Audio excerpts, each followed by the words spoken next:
నిర్మాత బండ్ల గణేష్ చేసిన వ్యాఖ్యలు ఇప్పుడు తెలుగు ఇండస్ట్రీలో దుమారం రేపుతున్నాయి. బండ్ల గణేష్ చెప్పినట్లుగానే తెలుగు ఇండస్ట్రీలో మాఫియా ఉందా? కొత్త వాళ్ళను నిజంగా తొక్కేస్తున్నారా? ఇండస్ట్రీకి కొత్త వాళ్ళను రాకుండా అడ్డుకుంటున్నారా? ఆ మాఫియా ఎవరు? ఇదిగో ఇప్పుడు ఇదే తెలుగు ఇండస్ట్రీలో తీవ్రంగా చర్చ జరుగుతోంది. ఇంతకు బండ్ల గణేష్ ఏమన్నారో ఓసారి చూద్దాం. ఈ ఫిలిం నగరు, ఈ సినిమా, ఈ ట్వీట్లు, ఈ ఫోటోలు, ఈ పొగడ్తలు ఇదంతా అబద్ధం. ఇంటికి వెళ్ళావని వాస్తవానికి వెళ్ళిపో. ఈ మాఫియా మన బతకనేదు. ఈ మాఫియాకి దూరంగా ఉండాలంటే మనం బేస్ మీద ఉండాలి.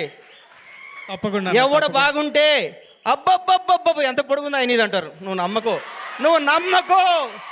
నేను 5 అడుగుల హైటే ఉన్నాను, నేను మంచి నటుణ్ణి, నేను చంద్రమోహన్ లాగా ఉండాలి అనుకో.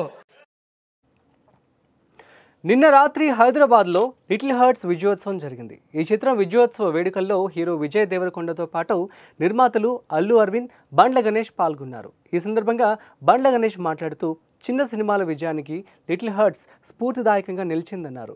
కథతో సినిమాలు తీస్తే ఎలా ఉంటుందో ఈ సినిమా చూపించిందని, ఇలాగే మరిన్ని చిన్న సినిమాలు విజయవంతం కావాలన్నారు. అప్పుడే 10 కాలాల పాటు సినిమా ఇండస్ట్రీ చల్లగా ఉంటుందంటూనే మరో బాంబ్ పేల్చాడు బండ్ల.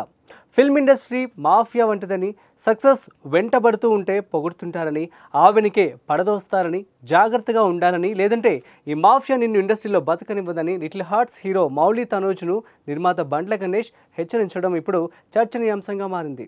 ఇంతకు బండ్ల మాటల వెనుక ఉన్న ఈ మాఫియా ఎవరు? నిజంగానే తెలుగు ఇండస్ట్రీలో మాఫియా ఉందా? వారే కొత్త వారికి అవకాశాలు రాకుండా అడ్డుకుంటున్నారా అనే చర్చ తీవ్రంగా ఊపందుకుంది.